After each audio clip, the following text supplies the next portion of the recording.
All right, welcome in. Just Sitting Here. I'm Joe Murray. Whoa, the levels today. Whoa. Oh, got to wake everybody up. It's Thursday. We got to remind everybody what day of the week it is. I've been doing it every day. Today is Thursday. I was up bright and early this morning. I took a nap, and this is me, nap face.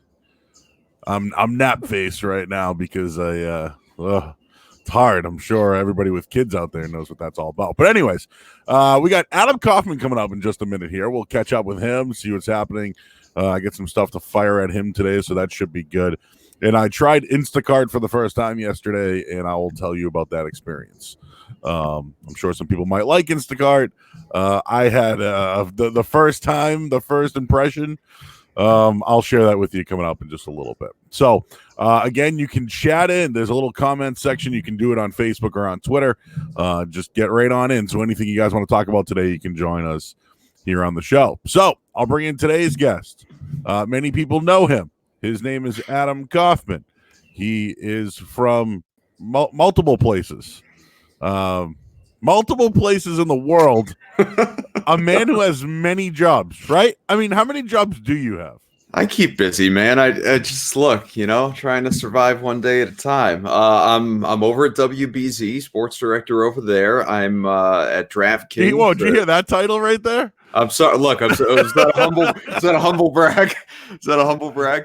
So that's a good time. We're having a good time over there. I'm over. We could use some actual live sports. That's beside the point. Mm-hmm. But over at DraftKings, as you know, doing quite a bit over there with our digital video team, which is awesome, incredibly exciting. And then I got the Celtics Beat podcast with the CLNS network. Jump in over at NBC Boston from time to time, at least pre-quarantine life. So things will get back to normal eventually. But yeah, buddy, I stay busy. I'm just trying to keep up with you. You're all over the place. I'm just sitting here. I'm literally just sitting here. That is the name of the show. All right, because there's nothing else to do, Adam. I have nothing else to do. Like I DraftKings sponsors a show that I'm a part of that I do on Saturday mornings. A great show, by the way. Thank you. Over Under podcast. Well, I shouldn't say we. I won't speak for everybody. I love it.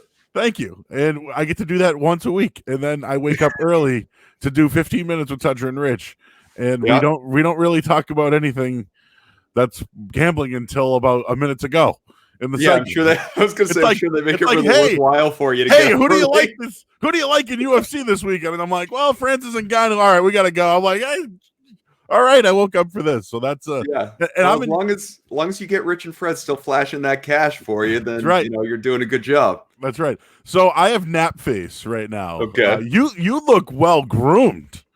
I mean, I desperately need a haircut. What do you mean, well groomed? No. I'm not going full Joe Murray, but I need to take this thing down a mop. No, your hair looks good. You got a face for television. Or... you got a face for radio. That's what to slip out. I have the face for radio.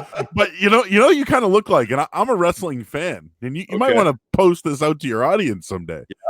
You got a kind of a Seth Rollins look from WWE. All right. I'm gonna try to find a picture and do a little screen grab, put us side by side. I think people vote or something. Because I'm telling you, you got a Seth Rollins look here. I haven't seen you in a while. Yeah, it's been this is a quarantine thing. This is not an all the time thing. So here Joe are the two that I get. All right, whenever I'm clean shaven, which is most of the time because my wife hates my beard and doesn't want to be around me when I have one. So this has worked out really well for us the last several weeks. I get a lot of Thomasy and Nicholas. If you don't know who that is, that's the Kevin from American Pie or the kid from Rookie of the Year. Oh yeah. I get that one. I get that one a ton. I've been getting that one literally since Rookie of the Year came out, like 93 or whatever that was. I've been getting that one. And then with the beard, I don't really see it, but I've been getting a lot of this lately. A lot of Aaron Rodgers. I don't really see it, like I said, but that's one. Yeah, that one's been happening a lot. I don't see the Aaron Rodgers. I don't see it either. I'm just throwing it out there. I mean, maybe this means that Danica Patrick's going to give me a call sometime and we can hang. I don't know. I don't know if that will happen. You're a married man with children. Yeah. And I just want to hang out and talk NASCAR. That's true. I do that. Yeah, I'm a sports fan. That's what I'm saying. Can we talk GoDaddy blogs? Yeah. Can we do that? For real though, don't you want to know how those commercials ended? Like any of them? Yeah, I mean, literally any of them. That would be my first question for Danica Patrick. I mean, remember those commercials? She was like hot on the scene. It's like a NASCAR chick, and like the thing was, is all the NASCAR guys had the hot wives, and then here we go, and she ends up with Aaron Rodgers, and I think he's doing just fine. Adam, I have nap face right now. Yeah. You have children, I so you take. That's you probably why I'm outside. You tell. Oh, that's right. I'm just sitting here on the porch. I put my 7-year-old in charge. I said I'm going out for an hour. I took like a 90-minute nap. I don't know if you know what those are like. Not anymore, no. But I took a 90-minute nap and like I like couldn't talk for a little while. I like, you know, I had to like walk up and down the stairs. I had to like do some things, eat something to like get right, because I don't know, I feel like a nap during the middle of the day is probably not the best idea anymore. But it's quarantine life. Yeah, and like there are no rules anymore. Anything goes. So that brings up my first question. Every day is just a day. As long as they end in day, it's a day. That's right. Weekday, weekend, holiday, it doesn't matter. So everyone that we've had on this podcast, I've asked this question: if it was one person that you work with, okay? Oh boy! All right. That you could be quarantined with, well, who would that person be? I mean, obviously the people out there wouldn't even know most of my coworkers, so that, you know, makes it a little. Well, you got to bring up a name. It doesn't matter. Yeah. Honestly, like, we're operating under the basis, right, that like I'm not with my wife and kids. It's not like another person that's coming in to join the family. No, it's just me and this other person hanging out in quarantine. I'm trying to think of who can cook, because I can't. That's very important. You don't cook, huh? I can't. I don't. I mean, God bless my wife for like any not even a pasta, reasons. not even boiled pasta. No, I mean, I can make like pasta, but I'm talking about a meal, like a good meal. I even suck at grilling, to be perfectly honest with you. Wow. So it's got to be someone that's mainly because my wife doesn't trust me to not burn everything, is what it comes down to. I don't really have a good name. It's got to be someone who can put up with me, and that is no easy task. That is like, maybe you think about that one. We'll get back. Let's circle back. I'm going to think about that. We'll circle back. Maybe we'll just say your old employer that you used to talk sports with. Maybe that place. Somebody at the sports hub. Yeah, somebody at that place. Well, Marshall Hook is in the chat right now, who loves one of us, and I know it's you, and it's not me, by the way. How do we know that?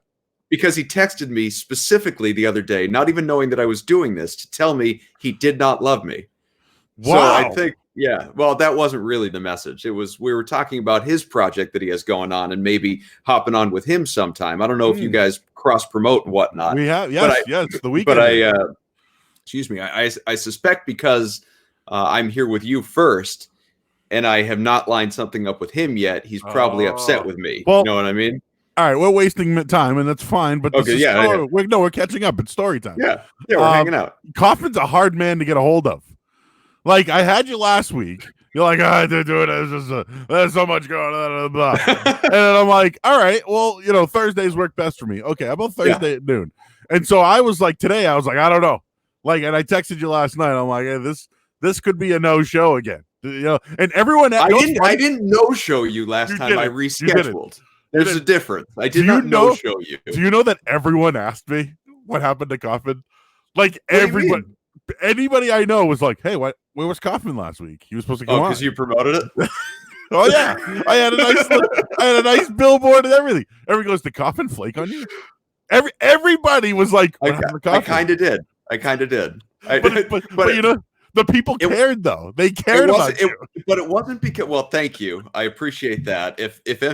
If in fact anybody genuinely cared, I appreciate that. It wasn't because I didn't want to do it. If we could spend the next 3 hours together, that would be great. Here's the thing. Here's what it comes down to. 1, 3 kids at home who have, nobody's at school. It's the same reality for everybody. 3 kids at home. It's not Hook's, 4 or 5 kids or whatever, but it's 3 kids at home, all that have their Zoom conferences for school. Well, not the youngest one. The youngest one is not in school yet. He's not even 2. But the other 2, they've got their Zoom conferences, trying to keep up with that. And for me, and this is not a complaint, it's actually the opposite. I'm grateful for this. But I'm working, Joe, literally 7 days a week between all the things that we outlined before. This is good. Right. Not a complaint. It's a great thing. But because I'm so busy doing work, it makes it tough to schedule the stuff in and around work, like, the pleasurable hang with you right here. So it takes a couple days in advance to rework the schedule. Like taking a dump is like some quality time for you. You need to like work that into the schedule. That's not like that. And if you hold it too long, you're going to hurt yourself. That's right. So nobody needs that. Like I want some time just sitting there, like me, my phone, and just 20 minutes, like just to be left alone in silence. And just go through the process. But yeah, you try and do whatever you can. You try and fit it in. And so I'm thrilled to be here with you, just sitting here doing this. I don't want anyone out there to worry about me. I'm fine. I'm great. I'm happy. We're healthy. Knock on wood. And let's roll, man. I would never blow you off. You know that. All right. I appreciate you're here. So that's all that matters. Here. Yeah. I'm here. I'm outside in order to have silence. I left the kids. The dog is inside. I came out onto the porch just for it to be quiet with you. Here you go. We're gonna get it. We're gonna get it off to the bat. So, when I want to get into your kind of story in a minute here. Okay. But do you ever feel like you're boxed in as you're a basketball guy, or he's a hockey guy, or he's not a baseball. He doesn't know shit about baseball. You can swear, brother. He doesn't know shit about baseball. Or any of that stuff. Like, do you ever kids, turn this off. Don't watch this. I can swear here. Remember the old parental advisory? I threw that up there. Yeah, it's up in the corner. I see for all the children that are watching. Yeah. But like, you ever feel like you get boxed in because like you were a hockey guy and now you do a lot of basketball, and you've done play-by-play for a bunch of other stuff too. Yeah, it's funny. I definitely feel that, but sort of.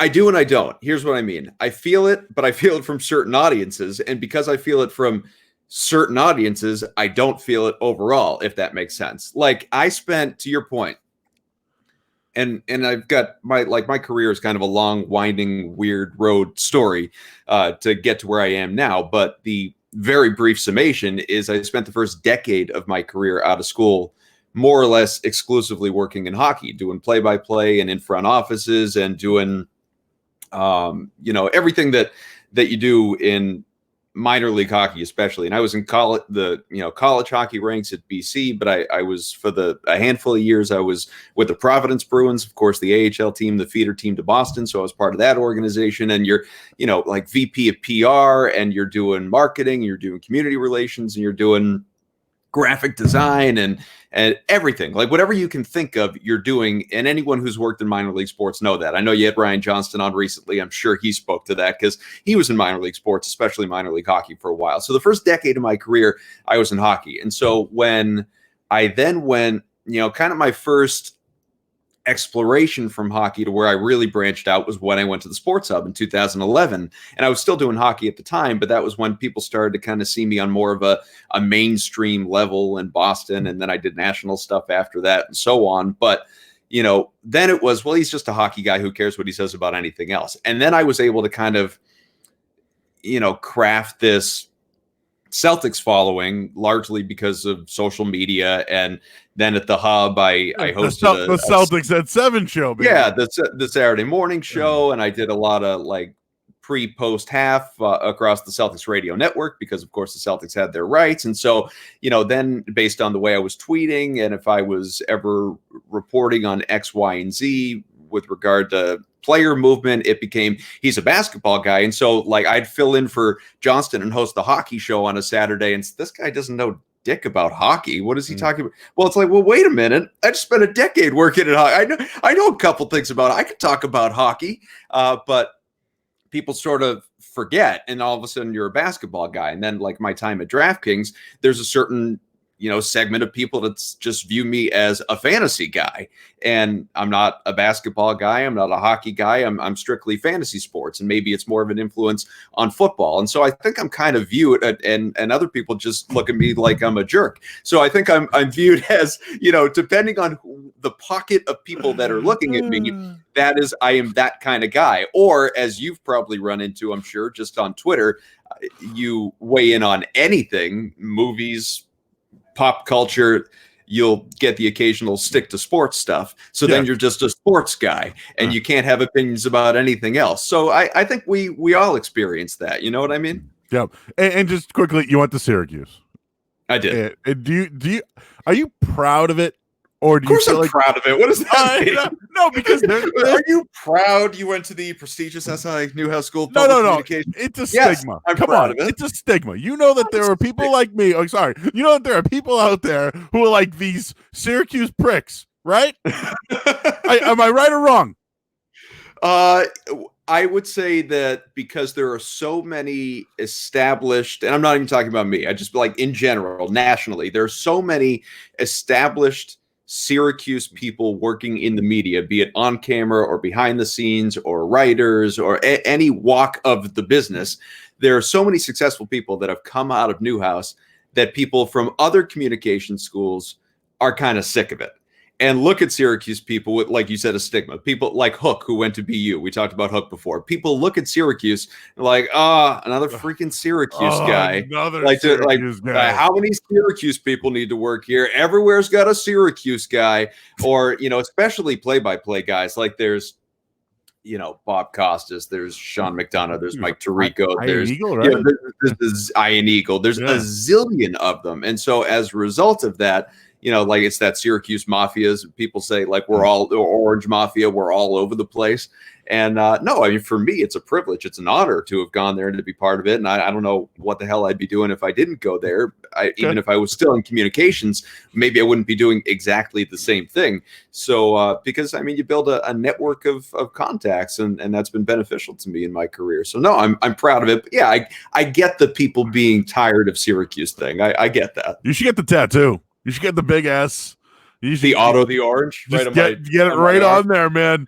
I mean, I'm sure they'll know you went there anyways. Yeah. But maybe you could like really like, or maybe get like a branded one, like one that's burned into your skin, like Neil Patrick Harris in the Harold and Kumar movies. Exactly. The NPH on the butt, just the orange on the arse there.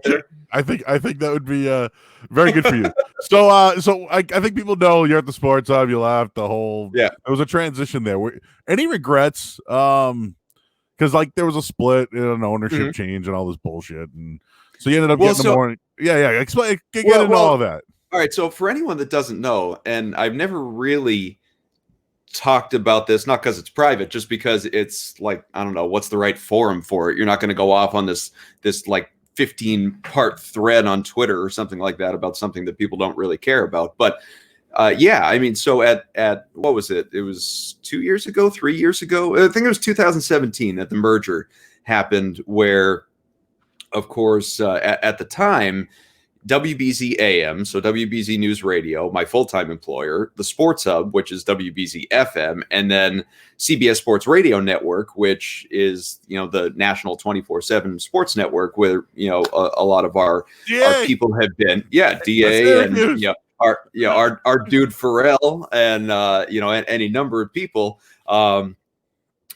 that they were all under the CBS umbrella, and CBS decided it didn't want to do radio anymore, and they wanted to sell off all their radio properties and be digital and be TV and just like we're not making money on radio anymore. If anything, we're losing money. It's we don't want it, and so it took a little while, obviously, but they sold everything off. And what happened was,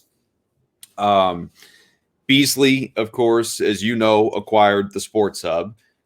WBZ AM went to iHeart, and then CBS Sports Radio, along with most of the CBS properties, went to Entercom.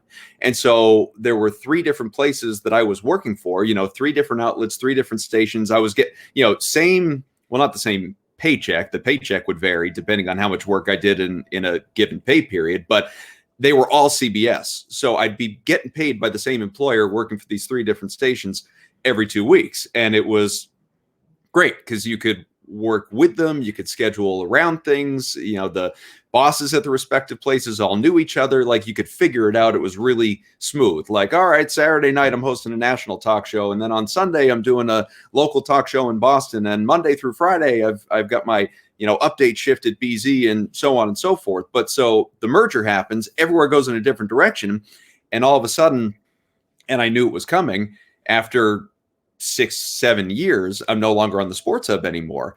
And you start to see it on Twitter. There's this like narrative, like, oh, Sports Hub fired Kaufman. First off, didn't happen. Not true. Yeah, well, didn't happen because to your point, like, I had a choice. It was, like, you can't keep working at all these places because they all have different parent companies now, and they're competing companies now. You can't work everywhere. You got to pick. And so am I going to go to WBZ AM, which I love, and I was having a great time there, as I continue to be, and things have been great, but it's a full-time job? Or are you going to work a couple, 3 days a week at the Sports Hub? Like, what for, hourly pay and no benefits and shift it all over the place depending on vacations and that? Like, what kind of sense does that make? There, like, none. It wasn't even a debate. It wasn't even a consideration. So while I love the Sports Hub and I had a great time there, and I wish I could still be there from the standpoint of I miss the listeners, and I love the audience and our coworkers and just hosting shows. And it was an aspect of my career that I haven't been able to replicate because I have a different type of job at BZ. I don't host a talk show. It's a totally different setting than even what we're doing right now. I have a podcast at a different network, but that's another thing. But so I decided to leave the Sports Hub, go to BZ. Mike Riley, who was also at both, he was at the Sports Hub, he was at BZ AM, but he was part-time at both. He also had the choice. He decided to stay at the Sports Hub. And so he left BZ. So same kind of thing. Like, nobody was fired from anywhere. Nobody even quit anywhere. It's just this merger happened. You can't work everywhere. You got to choose. And so that's the way all that went down a few years ago at this point. Do you miss it, though? Because, like, you hear jerks like me, just I'm ranting and raving about anything. And you're just in the car like, oh, this guy's, oh, man. Like, do you ever, like, miss the talk show format? Or like, I absolutely do. I loved it. Yeah. I loved it. I really did. And do. And I'm not going to say I listen as much as when I was there. I'm not going to, like, I wasn't P1 when I was there, but I listened a fair amount. I mean, if I was in the car, Sports Hub was on. Occasionally, if I was at home, maybe, a simulcast was on of one of the shows that are on NBC Boston. Now especially now because there's no sports, but even prior to that, since the merger, I don't listen often. Like, if normal circumstances, like everything is, we're out in public, we're driving, we're in the cars. Maybe I'd listen to like 20, 30 minutes a day at this point, and depends when I'm in the car. But, before, there might be a guest that, like, I knew the programming. I knew when certain guys were going to be on, and there's, oh, I want to make sure I catch that Danny Ainge interview on Toucher and Rich, or, so-and-so is going to be on with Jones tonight. I saw it promoted on Twitter. I want to listen to that. And so I'd make it a point to tune in for certain things that I was really curious about around the weekend. Like, love listening to,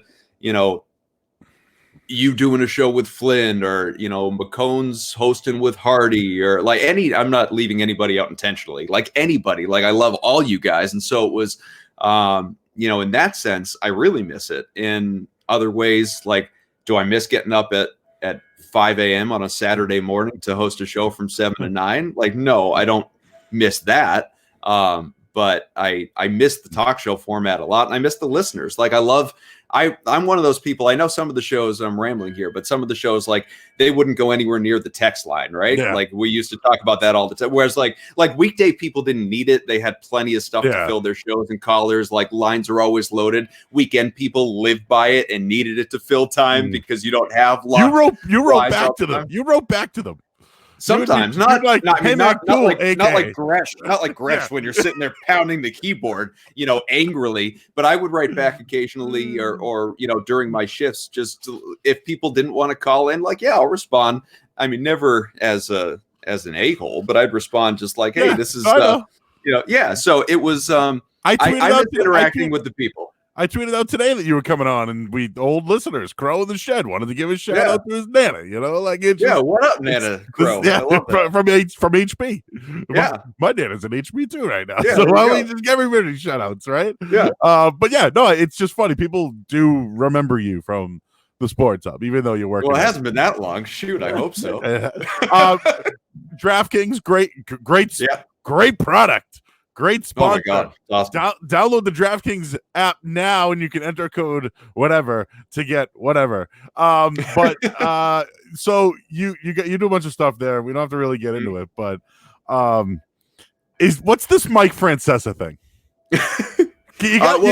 First of all, we can talk about. Is that part of that or no? For sure. Is it part of So we haven't been doing anything with him since quarantine life started, but in the couple of years prior to that, I had an every Friday interview with him for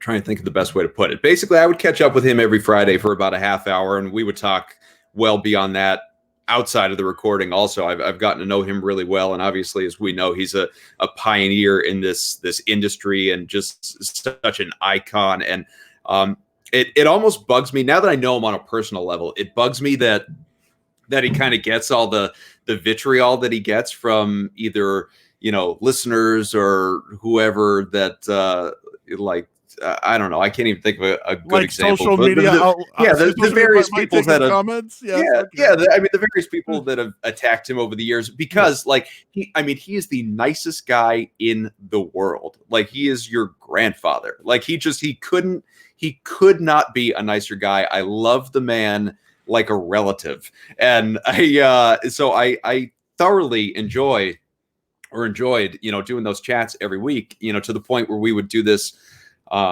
segment. I thought it would be really fun for people to kind of get to know him on a deeper level. Like, everyone's heard the show, be it radio.com or doing his show on the Fan or seeing him on TV. And it's like they know your hot takes. Like, they get that. Let's do something that we called the Francesa 5, which is each week, it's a 2-minute feature. I'm going to ask you 5 questions, and I'm not going to tell you them in advance. I'm going to ask you any random 5 questions. But it was taped. So it couldn't really go wrong, but it was just so much better to get his opinions off the cuff, as opposed to letting him really put thought into anything. Although it was amazing how quickly he would come back with something, putting no thought into it whatsoever. The most random crap. Like, hey, Mike, so if you could be any kind of tree, what kind of tree would you be?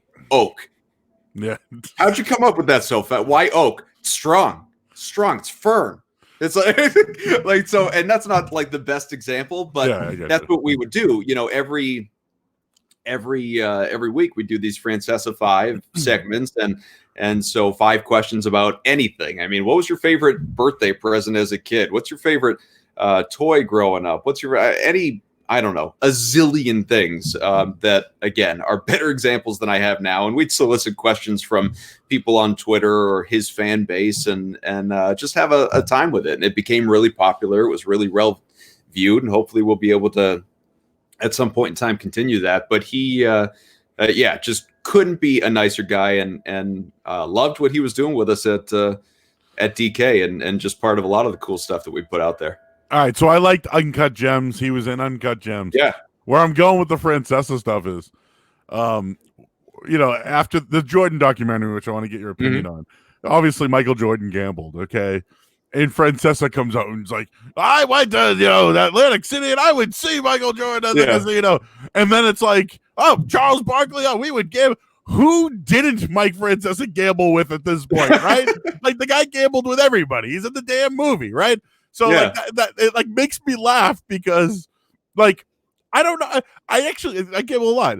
I can't really recall an athlete I've seen athletes in Vegas, right? Mm-hmm. But I know that some of the basketball players have been seen at the Encore in Boston. But I've never gambled with a professional athlete. And granted, he's like a star. You're not Mike Francesa. Exactly. And I was just going to say that. So Adam Taylor doesn't ask you to be in a movie. But that's what I'm saying. So I'm actually starting to believe Francesa now. Because some people might call bullshit, right? Oh, yeah, right. Yeah, you gambled with Michael Jordan. You gambled with Charles. No, Mike Francesa probably really did gamble with these guys. Yeah, I believe. Look, I mean, the man has told me so many stories on and off camera over the last couple of years, and I'm inclined to believe all of them. I really am. And whether any of them are at all embellished, like, I don't care. I'm just here for the story. Keep going, because I just think he's so interesting. He's so fascinating, and he tells great stories. And there is such a just a background there, because you remember, like, the guy has been a titan of the industry for what, 30 years or whatever. I mean, they, like, he and Chris Russo, like he and Mad Dog, Mike and the Mad Dog, launched the industry that we are so thankful to be a part of at this point. And so for both of them, not together, obviously, but to be doing it all these years later and to still be successful at it, and for a bunch of us schmoes to come along and try and make a buck along the way, following in their footsteps, like, it's a pleasure. But yeah, I mean, Francesa's got stories for days, man. How are you liking the documentary? For me, I have a few takeaways. Okay. One, I still want to know what happened in that Vegas room with Dennis Rodman on that night. Yeah. B, I'm starting to wonder. That needs its own 10-part series. It does. I'm also starting to wonder, like, was Jordan really just like a bully? Like, was he just bullying everybody?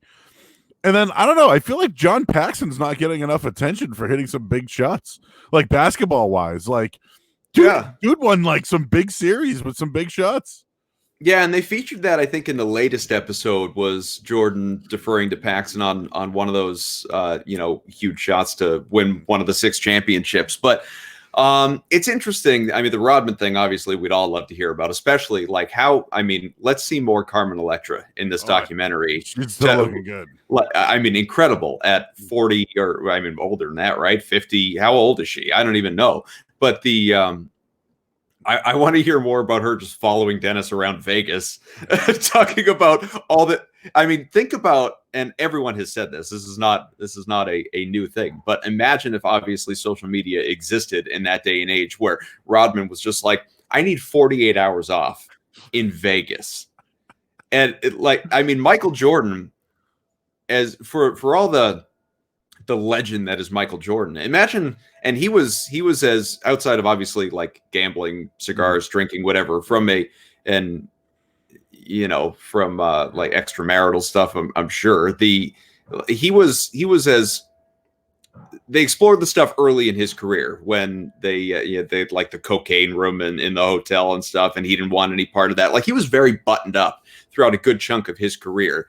And even still, I bet social media would have covered him in such a way that current athletes, the LeBrons and everybody, have to go through, that he never had to experience. Doesn't mean he wouldn't have been as great, as dominant, as compelling, as everything, but it would have been different, much like eras are different. Like, how would Michael Jordan have handled the load management era? Like, this guy basically demanded to play 40 minutes a day, and so hated taking games off and all that stuff. But yeah, his little escapes to go and gamble, or big bets that he would make, or golfing with Danny Ainge during the finals. Yeah. A guy that's pitching on quarters the in the locker room.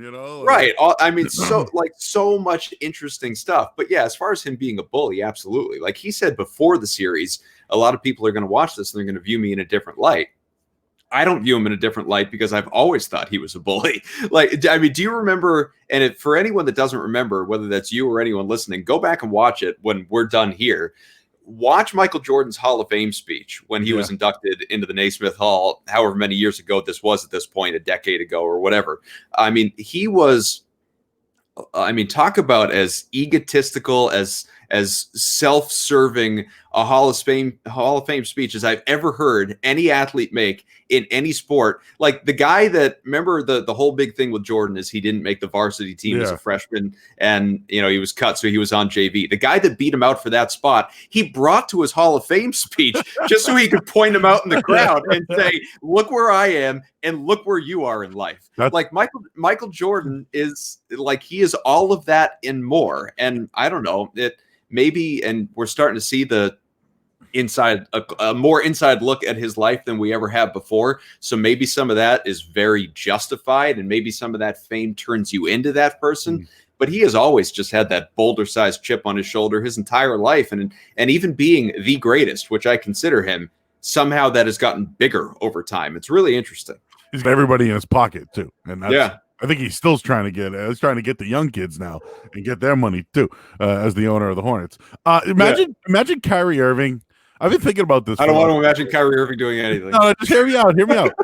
All right, so he ruined the Celtics because he left. They're doing well, and then now they can't play, and it's probably going to really hurt them if they do come back. But imagine, Nets. Yeah, no. Well, no, I think because he didn't ruin the Celtics. I mean, it was a bad little blip there, but I mean, they're fine now. Yeah, okay. Okay. We'll see. All right, we'll save that. Sure, we'll see.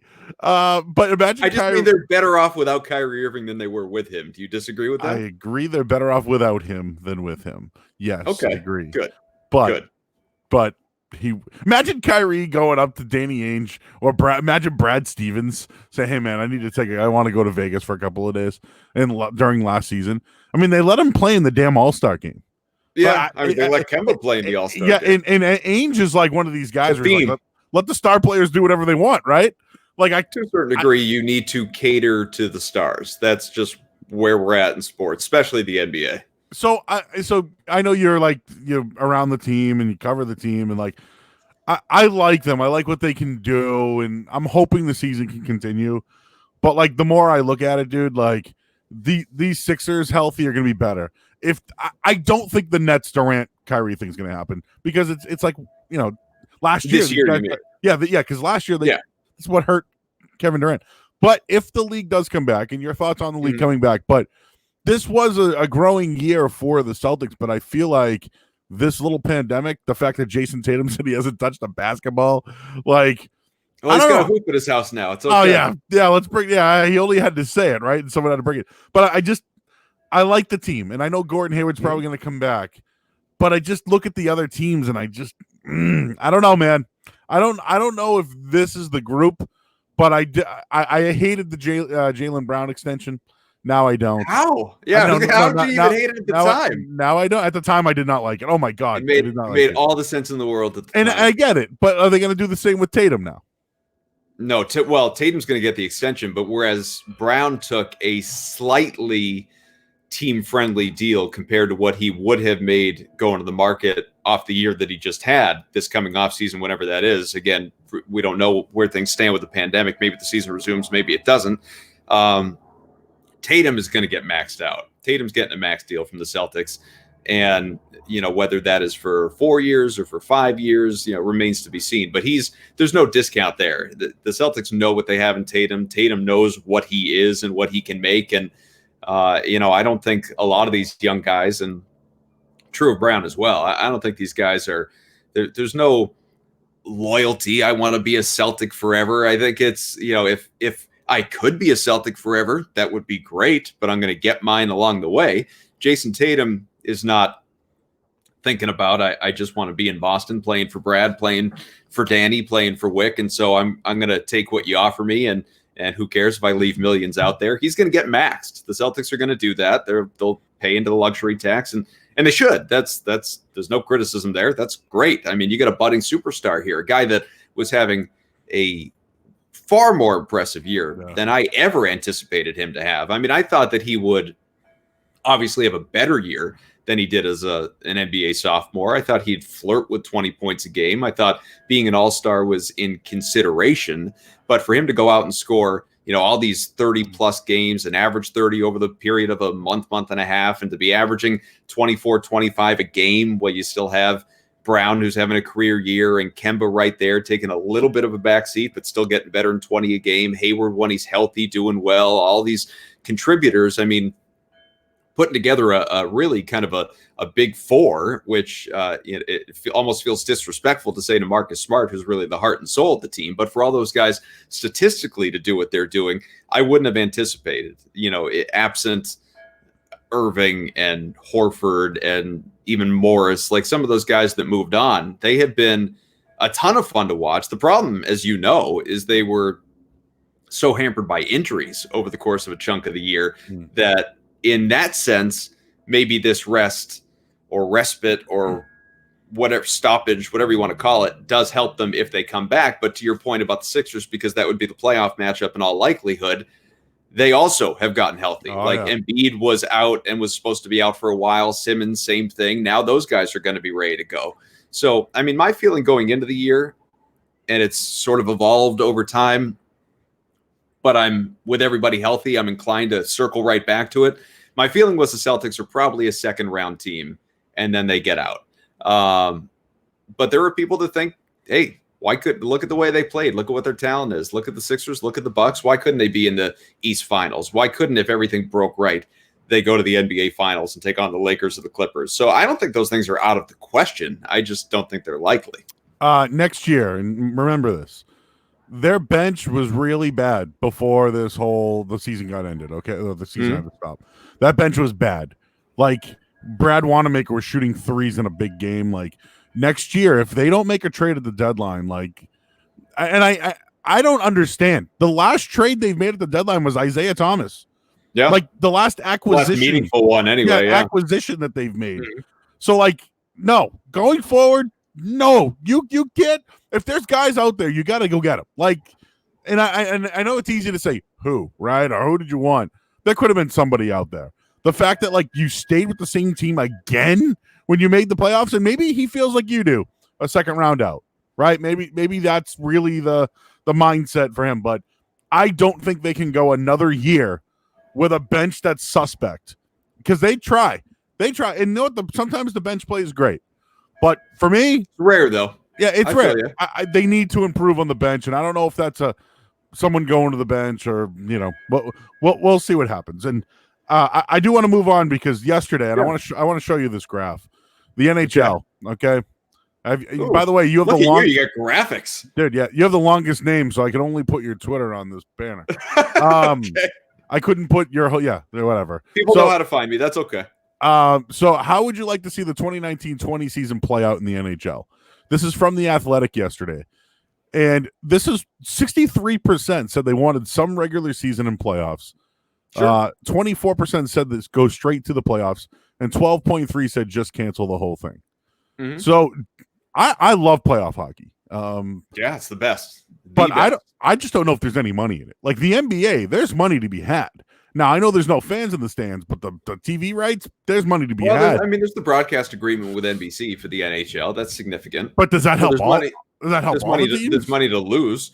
Well, I don't know. I don't know the ins and outs of how all the broadcast agreements work and that sort of. I wouldn't even begin to speculate. But obviously everybody is better off take health and concerns out of it. Just talking purely about sports and would you want leagues to return versus would you not? So we're presuming in this conversation that it's safe to return, obviously. Everybody wants sports back. I mean, that should go without saying. So everybody benefits from that. The athletes benefit from. You got to remember, we're going to reach a certain point here where if sports don't return, the athletes aren't getting paid. So they're losing money. Owners lose money. Leagues lose money with the broadcast agreements.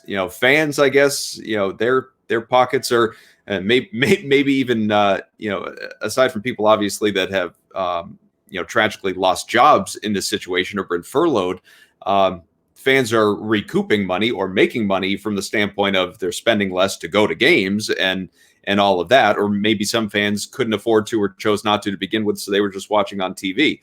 I mean, that you might have ratings spike better than ever if sports come back without fans in the stands. I mean, nobody is expecting sports to return with fans at these games, at least this year. I mean, there's a debate right now, as you know, as to whether NFL teams will in fact schedule release tonight. Will NFL teams actually return in September? And if they do, will fans be there? So if you're speculating about that come September, that if baseball starts in July, if NBA or NHL begin in July, fans are not there. They're not going to be there in July. They're not going to be there in August. And maybe, just maybe, for championship rounds in the cases of hockey and basketball, they will be there in September. We'll see. Total crapshoot. Nobody has any idea. Guessing game for everyone at the highest levels of the government and health officials and all of that stuff. So, it's just it is an uncertain time, but I think from the standpoint of whether you want them to return, of course, but each three parts of that graph, I get the perspective of all of them. Some teams who are mathematically out and have no chance, they don't want to be bothered. Like, Yep. we're done, we're out of shape, or we don't want to get back fully in-game shape.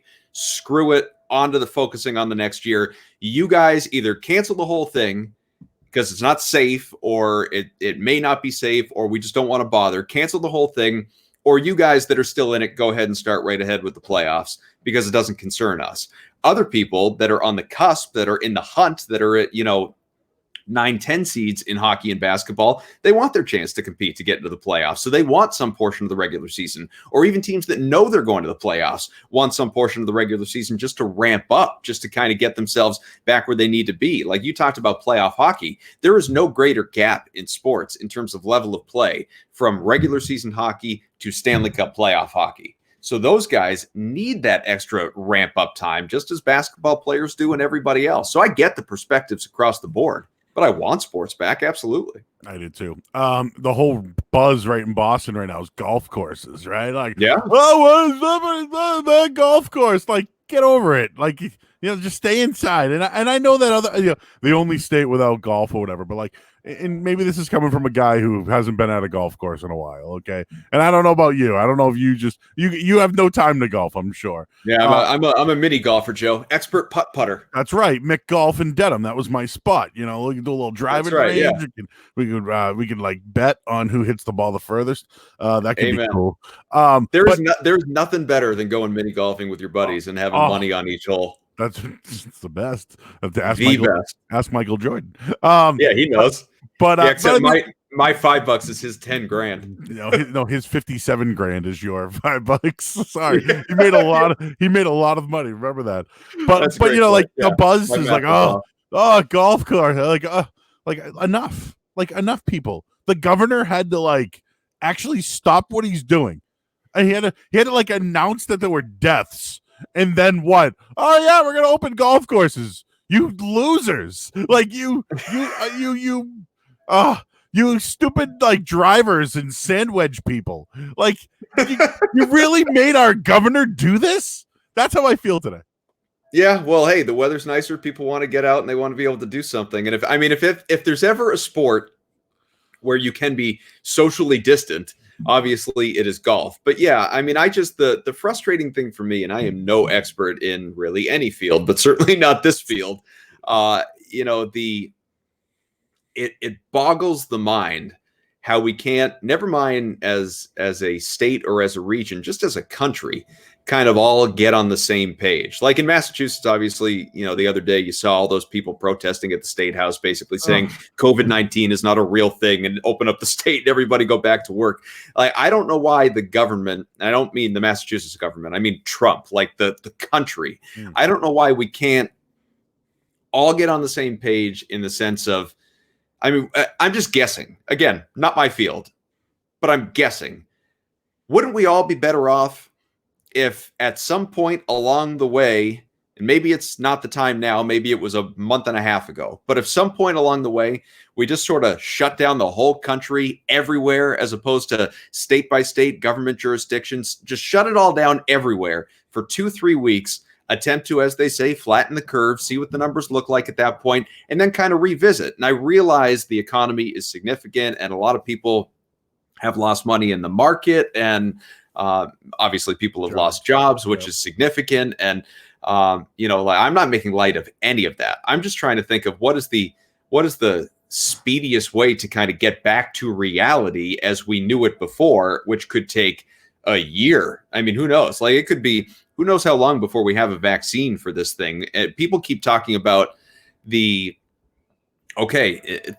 casually reopen, people get back, stay-at-home restrictions are loosened. You start to have, people in lower numbers taking the train, taking the subway, attending stadiums, maybe concerts. And then we go back to some sort of level of normalcy. And then boom, come December, there's the second wave. And all of a sudden it's quarantine take 2, except now it's the winter and everybody is inside with their families. Never mind, at least right now you can run around in the yard a little bit, ride your bike in the cul-de-sac, whatever it may be. So there's just the uncertainty of this thing is scary for everybody, and I don't think anybody knows how to predict it. And it's hard not to wonder if there wasn't something that could have been done along the way prior to where we are now that could have eased this a little bit. So bad. Hey, well, at least we got schedule day today. Yeah. In the NFL. So. See some of our former coworkers in the chat. Yeah. Kristen and Mason and Mason Souza, Brighton flashbacks. What's up, everybody? Yeah. Carmen Electra's 48 for those that care. Timeless. Hello, Lou. Yeah. Kristen says hello, and of course Marshall. Loves one of us. Loves one of us. You. Yeah. Oh, sorry about that. I had. It's okay. We're just sitting here. That's right. We are just sitting here. All right, let's get into the fun stuff. You don't care about Brady and Gronk and all that stuff, right? You're over it now? I wouldn't say I'm over it, but it's a thing that happened, and we will move on. Okay. Would you be interested in the Mike Tyson comeback? Well, so he's talking about a comeback for charity, right? So it's not a true comeback like him and Holyfield. Well, the dude Morrison that beat too. They're both talking about coming out for a fight to raise money. Yeah, well, I'm in. I would. Yeah, let's do it. Absolutely. Are you? I mean, did you see the workout video of Tyson and how quick those punches are still flying? The guy's in his 50s. Are you kidding me? Like, we knew that he was a real threat even when he, knocked out Stu in The Hangover. Now you look at what he's doing in real life with an actual trainer, a dude up there holding mitts, and he's just like a 1-2 punching him the whole time. It's unbelievable what Tyson is still capable of. I occasionally people put on social media like those stupid questions. I think there was one recently. If would you step into the ring with Mike Tyson for $25,000 for 3 rounds? 25 is not enough. Yeah, not even close. He would murder me inside 2 seconds. For $1 million, I'd let him knock me out. I wouldn't. Nope. I'm not sure he wouldn't kill me in the process of knocking me out.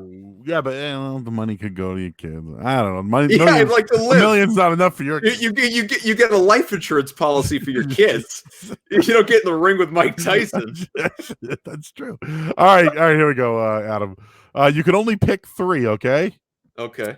Jennifer Love Hewitt movies or TV show. You can only pick 3. Okay. I know what you did last summer. Mm.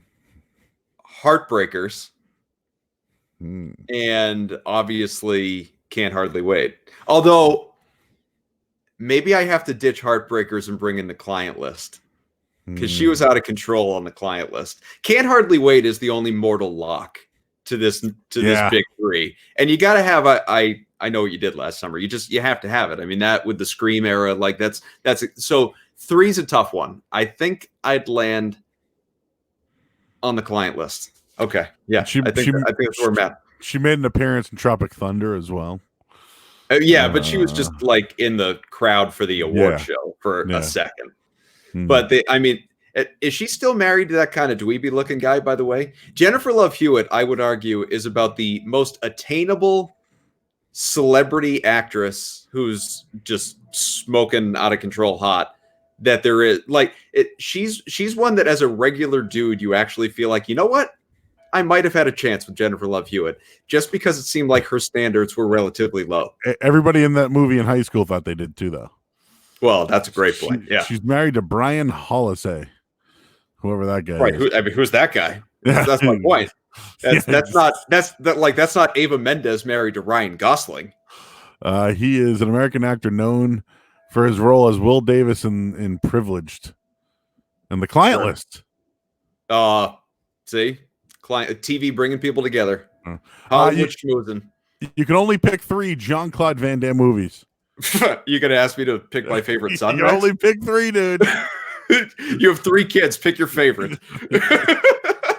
Okay. Well, there are 2 automatics, which are 1A and 1B, my 2 favorite Van Damme movies, which are Time Cop and Double Impact. So those 2, without question, are part of it. I'm going to throw you a curveball here because a lot of people would go to like Bloodsport, Hard Target, Bloodsport, Sudden Death, Kickboxer, some early stuff. I'm not going to do that. And I enjoy those movies, obviously. Huge Van Damme aficionado. Here's what I'm going to do. I'm going to throw this thing on its head. Number 3 is I'm going to defer to when Van Damme went from just being fun martial arts guy to when he actually started to develop acting chops. Like when he was actually a you could watch him in a movie and say, you know what, Van Damme, you were pretty good in that movie as an actor, as an emotional or comedic presence. So there's JCVD, the self-titled kind of fake documentary, which he was great in. That's where it turned the corner. He had a bit. I'm going to leave it out though. He had a bit part. Well, not more than a bit part, but he had a smaller role. He wasn't the main guy in Expendables 2, but again, terrific performance out of him. I'm going to go with Enemies Closer. You ever seen Enemies Closer? No. Enemies Closer is more recent. Came out probably in the last decade anyway. Oh, yeah, 2013. I see it here. Yeah. He was and it had the dude from 10 Things I Know. That's it. That Thing You Do. I had to sing the song in my head. Mm-hmm. That Thing You Do. It has the dude from that. Van Damme is the villain in that movie. And check it out. I'm sure it's streaming somewhere. He is legit great in that movie. So it's not even that the movie Van Damme, great.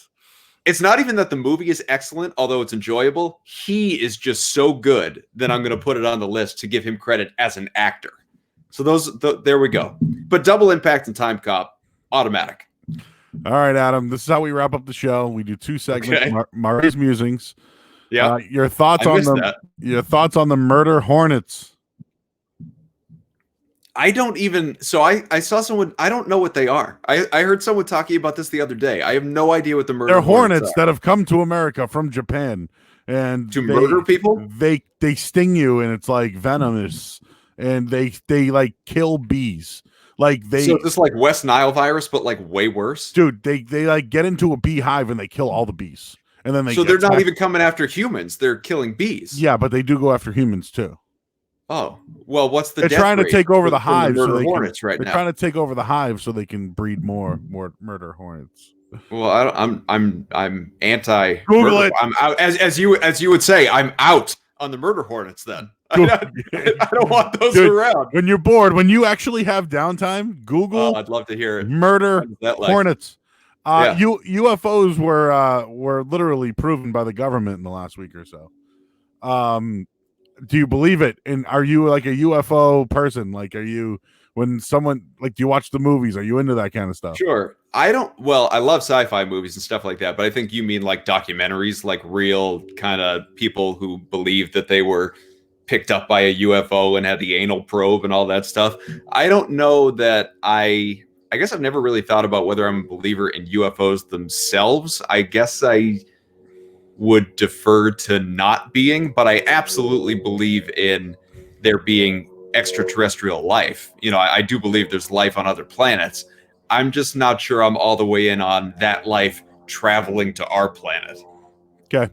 We call this quarantine. What about you? Does that work for you? Yeah, I'm in all over this stuff. I want to know all about it. I want to know about it. Yeah, I mean, if it's a fact, like, let's go. Yeah, I mean, there has to be another life form. Told us it was a real thing, so tell me. I mean, if there are hornets that can be murderous, there are definitely other things out there. That's all I can tell you. But those are of this world. They were in Japan. Well, that's true, but maybe they were dropped here.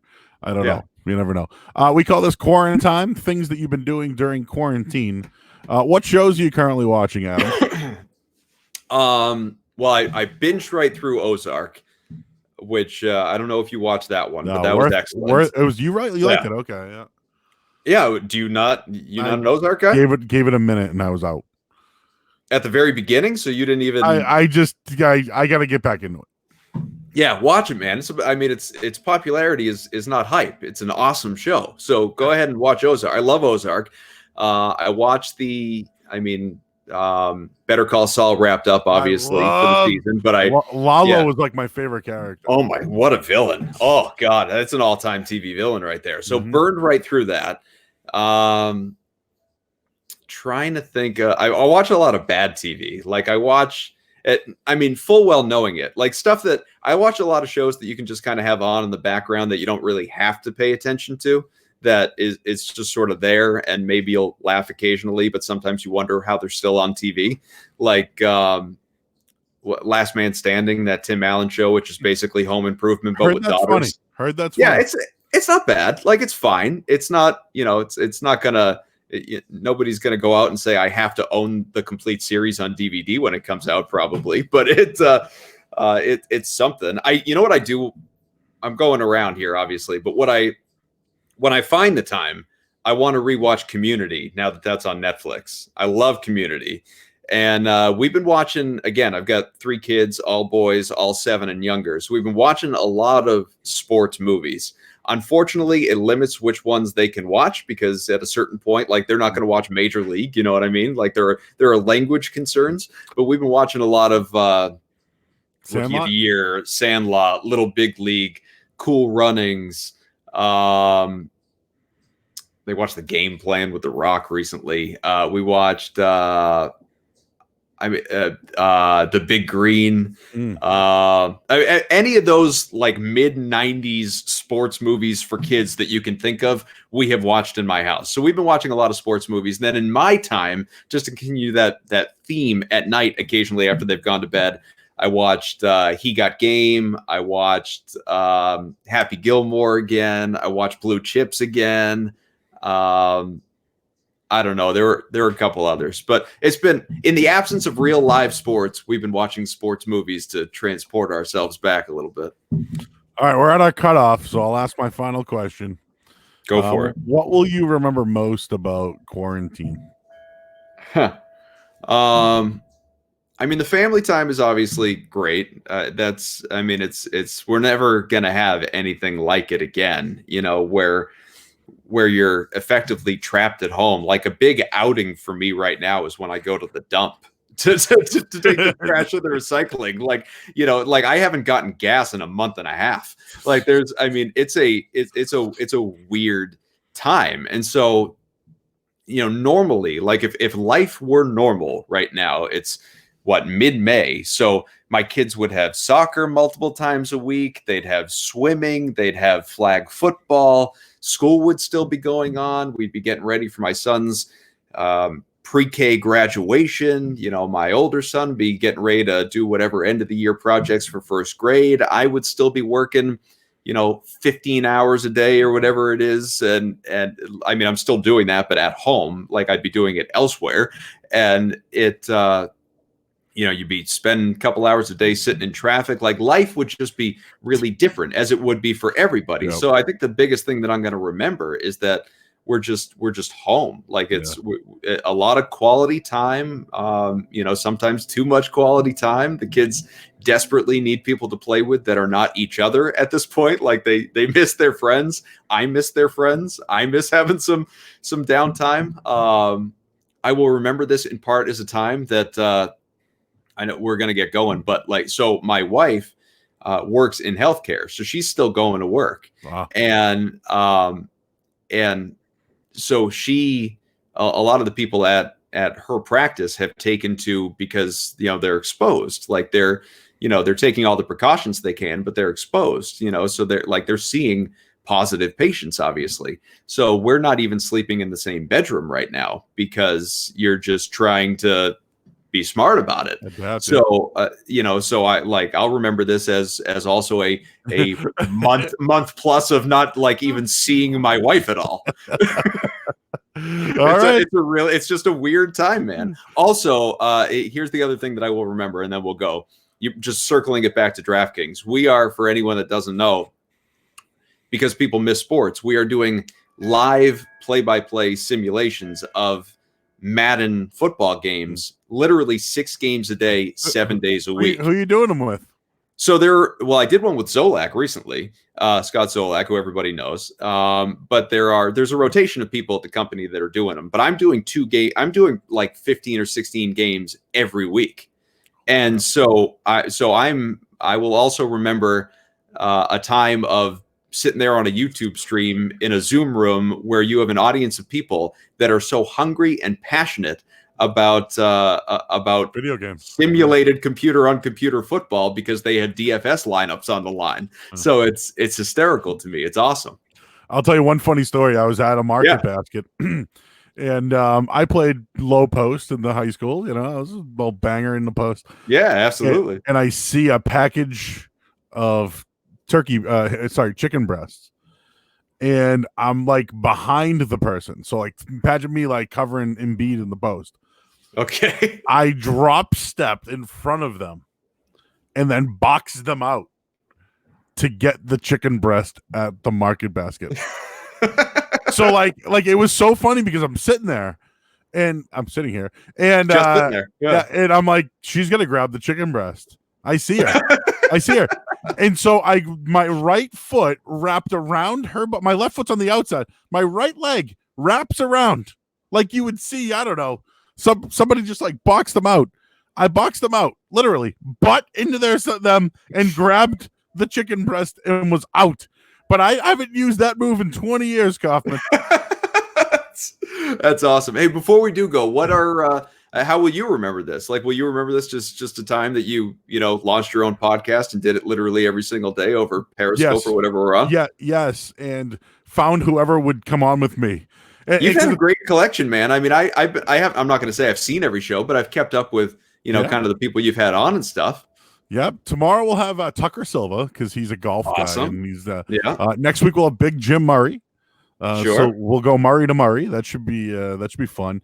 We need to just find out all the things that he hates. Yeah, and a long list. And the funny thing is, Adam, he gets a lot of tweets about me, and I get a lot of tweets about him.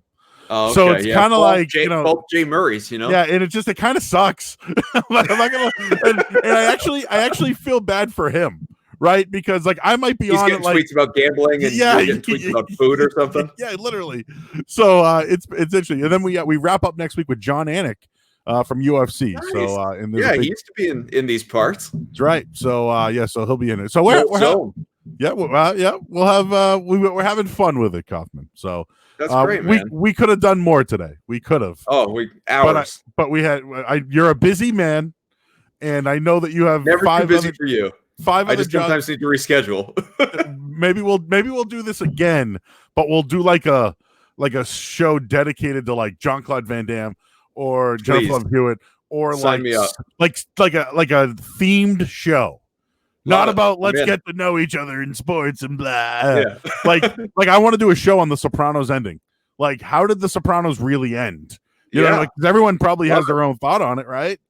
So you should, in all seriousness, like, because if there's one benefit to this pandemic from a communication standpoint, a content creation standpoint, is that I think a lot of people like us have been able to have access to people we never thought we would have had access to, right? Because people are home, like they're available and they can't go out.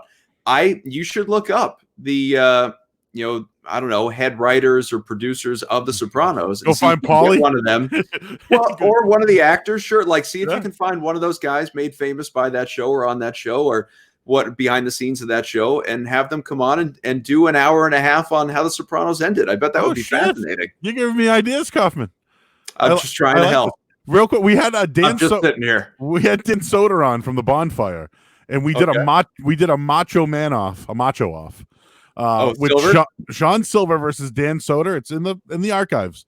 How'd it go? It was awesome. Like the two of them were just going at it. We still don't have a winner yet. Like they were both that good. People still voting? Yeah, still voting. It's gonna go on. So we might, but yeah, if you ever get a chance, check that out on the I will. Now yours is now adding to the archive. So awesome. I hope more than a few people viewed it. So all right, so he's Adam Kaufman, Adam M. Kaufman, not to be confused with any other actor.